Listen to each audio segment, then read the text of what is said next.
Assalamualaikum warahmatullahi wabarakatuh. Waalaikumsalam warahmatullahi wabarakatuh. Alhamdulillahi rabbil alamin. Wassalatu wassalamu ala asrafil anbiya'i wal mursalin wa ala alihi bi ajma'in. Li amri wahlul 'uqdatam min lisani yafqahu qawli amma ba'du. Yang kami hormati dan muliakan pemirsa Tribuners, khususnya yang beragama Islam dimanapun kalian berada, kembali berjumpa dalam program Mutiara Islam Tribun Medan bersama dengan Gema Santri Nusa. Adapun tema kita pada pagi yang berbahagia ini adalah tentang manusia yang paling beruntung di tahun baru Masehi. Telah hadir di studio Tribun Medan Al-Mukarram Al-Ustadz Ashraf Selian. Beliau merupakan sebagai Wakil Ketua Podium Sumatera Utara, di mana podium itu adalah Forum Ustadz dan Dai Muda Provinsi Sumatera Utara. Bersama saya Muhammad Rizky Ramon, kita sambut Al-Mukarram Al-Ustadz. Sehat Ustadz? Sehat Bang, alhamdulillah. Jadi ini pertemuan yang Kedua Ustadz ya? Betul. Dan di sini kita akan membahas tentang terkait dengan tahun baru Masehi yang mana baru kita lalui. Nah, untuk mempersingkat waktu, saya persilakan kepada Ustadz waktu dan tempat. Tafadhol. Bismillahirrahmanirrahim. Assalamualaikum warahmatullahi wabarakatuh. Waalaikumsalam warahmatullahi wabarakatuh. Alhamdulillahilladzi anzala ala 'abdihil kitaba wa lam yaj'al lahu 'iwaja. Asyhadu an la ilaha illallah wahdahu la syarikalah, la haula wala quwwata illa billah. Allahumma shalli ala sayyidina Muhammad wa ala alihi wa sahbihi ajma'in. Amma ba'. Para pemirsa Tribuners dimanapun Anda berada, dan host kita Bang Ramon yang sangat luar biasa. Siap, Ustaz. Alhamdulillah. Hari ini tema kita mengenai tentang manusia yang paling beruntung di tahun baru. Para pemirsa dimanapun Anda berada, tahun baru ini kalau kita beragamakan Islam berarti kita memiliki 2 tahun baru. Tahun baru yang pertama itu Bang, itulah dia tahun baru Islam, Hijriah ya. tahun baru Hijriah Ya, Ustaz. di 1 Muharram. 1 Muharram. Dan yang kedua tahun baru Masehi. Ini di 1 Januari. Namun banyak orang yang berpendapat bahwasanya Islam itu tidak boleh melaksanakan tahun baru Masehi. Bahwa tentu juga tidak. Karena kita beragamakan Islam, namun kita bernegarakan NKRI. Betul. Di NKRI ini beragamakan itu beragama 5. Agama Islam, Kristen, Hindu, Buddha, Katolik. Lalu ada lagi yang terakhir, Konghucu. Nah, jadinya Ustaz. Jadi kita tidak boleh juga melepas yang namanya tahun baru Masehi. Namun ada juga orang mengatakan berdekatan antara tahun baru Masehi dengan tahun barunya umat Kristiani. Ya. Namun dengan catatan kita bukan merayakan tahun baru umat Kristiani atau merayakan hari raya umat Kristiani, namun kita merayakan baru Masehinya, Bang. Betul. Seperti itu. Lalu siapakah orang yang paling beruntung di tahun baru? Rasulullah Shallallahu Alaihi Wasallam memiliki 3 bentuk makhluk, 3 bentuk ciri manusia, Bang. Yang pertama, orang yang paling beruntung di tahun baru, orang yang tahun lebih dari tahun yang telah ia tinggalkan. Ini kata Rasulullah, fahuwa robihun. Ini manusia yang beruntung.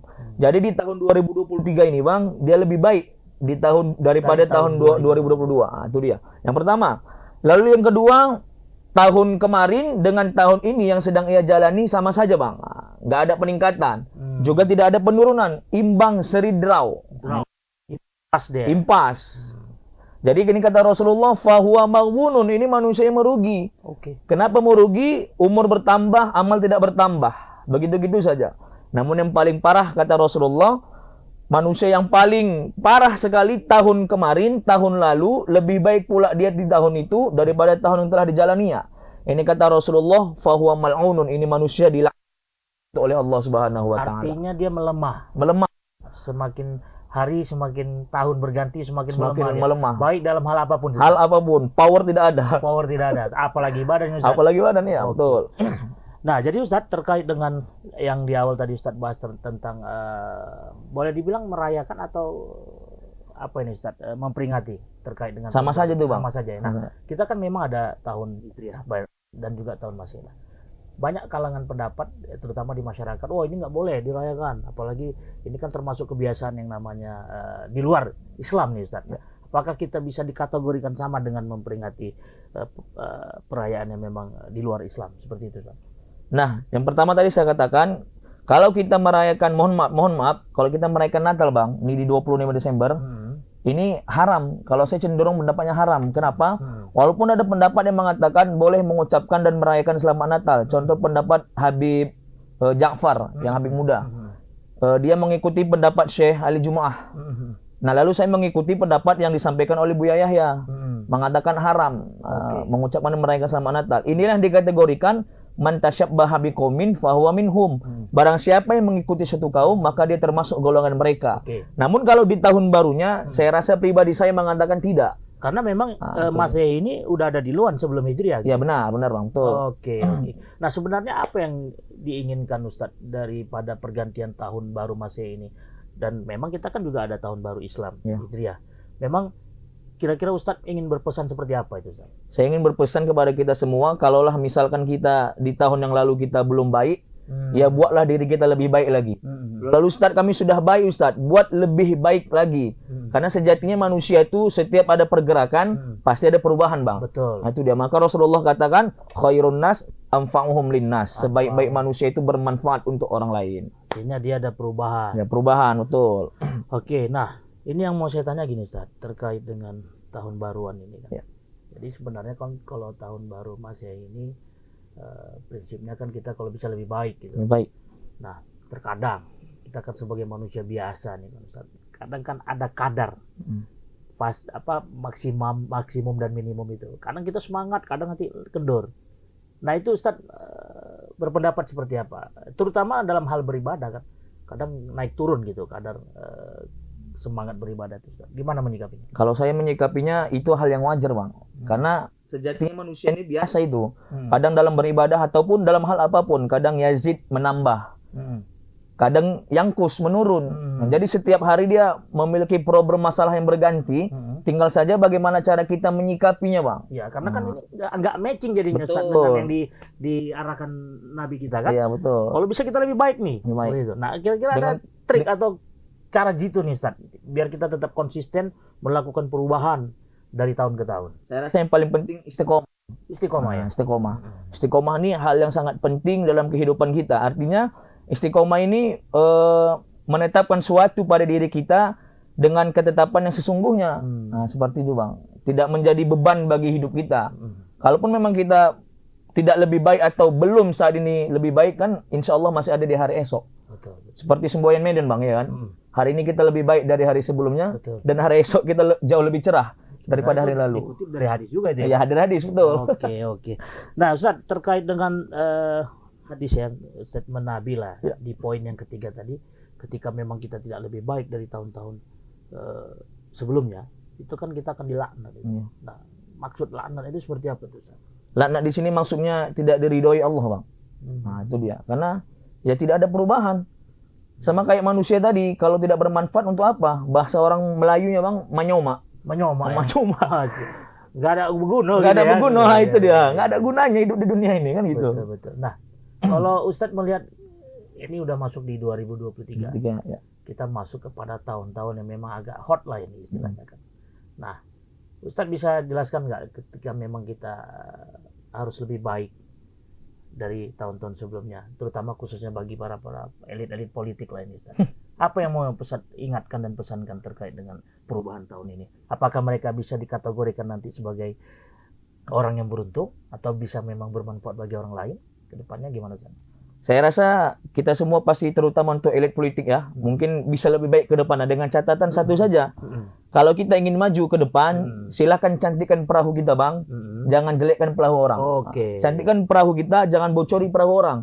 Seperti itu. Sekarang kan banyak perahu cantik dibuat kurang cantik. Tiba sebelah, perahu sebelah dijelek-jelekkan, dibocorkan. Nah, itu ada pepatahnya tuh, Ustaz. Apa itu, Bang? Gajah di depan mata nggak kelihatan. Ya. Tapi kalau seberang jauh lautan dia nampak, kelihatan. ya. Seperti itulah. Kalau bisa kita jangan jadi insan yang seperti itu. Betul, ya. pas.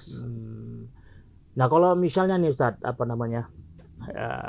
kita lah sebagai warga masyarakat, apa yang ingin Ustaz sampaikan terkait dengan perubahan tahun baru Hijriah ini? Nah, kategori keberuntungan apa yang ingin Ustaz sampaikan biar kita termasuk kepada golongan yang itu tadi kan, manusia yang beruntung? Saya sesuai dengan Rasulullah saja, Bang. Khairun nas man tala umruhu wa hasuna amaluhu wa syarrun nas man tala umruhu wa sa'a amaluhu. Sebaik-baik manusia itu panjang umurnya, banyak amal ibadahnya.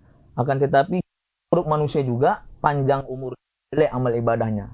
Jadi kita perbaiki saja ibadah kita dengan Allah, kita kejar akhirat, insya Allah dunia mengikut. Namun kalau kita kejar dunia belum tentu dapat, akhirat apa lagi bang? Nah, seperti itu dia. Artinya bagaimana kita bisa berubah ya menjadi insan yang lebih baik ke depannya. Nah ini kita masuk pada segmen terakhir nih Ustaz. Mungkin ada yang disampaikan terkait dengan tema kita pada pagi dan Jumat yang berbahagia ini, terkait dengan manusia yang paling beruntung di tahun baru ini. Silakan Ustaz. Ya saya rasa bang, kita harus mengikuti perintah dari Allah dan perintah dari Rasulullah. Ya. Sejatinya itu merupakan kalau kita sering bilang namanya takwa bang, seperti di segmen yang lalu. Betul. Menjalankan segala perintah Allah dan menjauhi dari apa yang dilarang oleh Allah Subhanahu wa taala. Kalau sudah dilarang, ya dilarang. Namun kalau sudah diperintahkan Allah, silahkan laksanakan, wajib laksanakan. Jangan kita memancing amarah dari Allah bang. Sama seperti kejadian di akhir Desember 2022 kemarin. Gubernur entah bupati itu yang di Lampung meledak tangan karena petasan. Itu berarti Allah nggak ridho dan Allah nggak izin. Allah kasih pelajaran buat kita agar kita tuh sadar diri. Nah itu dia, introspeksi diri. Nah, seperti itu bang. Artinya menjadi apa ya? Iktibar lah. Iktibar, pelajaran bagi kita semua. Kemarin itu ya. Betul bang. Dan banyak-banyak sama-sama bang introspeksi diri. Baik kepada siapapun dan terhadap apapun. Betul. Oke baik Ustadz, terima kasih atas kesimpulan dari yang Ustadz sampaikan. Siap. Demikian Tribuners, obrolan kita bersama dengan Ustadz Ashraf Selian, yang mana beliau sampaikan bahwasannya menjadi insan ataupun manusia yang beruntung itu adalah sebagaimana yang pernah disabdakan Nabi, ada 3 hal tadi. Bagaimana kita harus lebih baik dari tahun sebelumnya dan jangan sampai kita tidak lebih baik dari tahun sebelumnya, dan pada akhirnya ya kalau bisa jangan sampai kita menjadi manusia yang dilaknat, dalam arti kita tidak ada berubah sama sekali, malah kita makin melemah. Seperti itu ya, baik dalam bekerja, mencari ilmu, ibadah, apapun itu, jangan sampai kita menjadi lemah. Dan seperti yang disampaikan Ustadz adalah indikatornya adalah kita harus yakin bahwasannya takwa tadi adalah bagaimana menjadi indikator kita untuk tetap konsisten dengan amalan ataupun kegiatan kita setiap tahunnya. Baik, terima kasih Ustadz Ashraf. Siap. Demikian Tribuners, akhir daripada program Mutiara Islam ini, semoga bermanfaat dan bantu tetap ikuti terus program Tribun Medan. Silakan follow, like, and share akun sosial media Tribun Medan. Terima kasih kepada narasumber Al-Ustadz Ashraf Selian, dan terima kasih kepada pemirsa Tribuners atas perhatiannya. Saya beserta seluruh kru yang bertugas mohon pamit undur diri. Kita bertemu kembali pada episode dan program yang sama. Saya akhiri, usikum wa nafsi bitaqwallah. Wassalamualaikum warahmatullahi wabarakatuh. Syukran, Ustaz.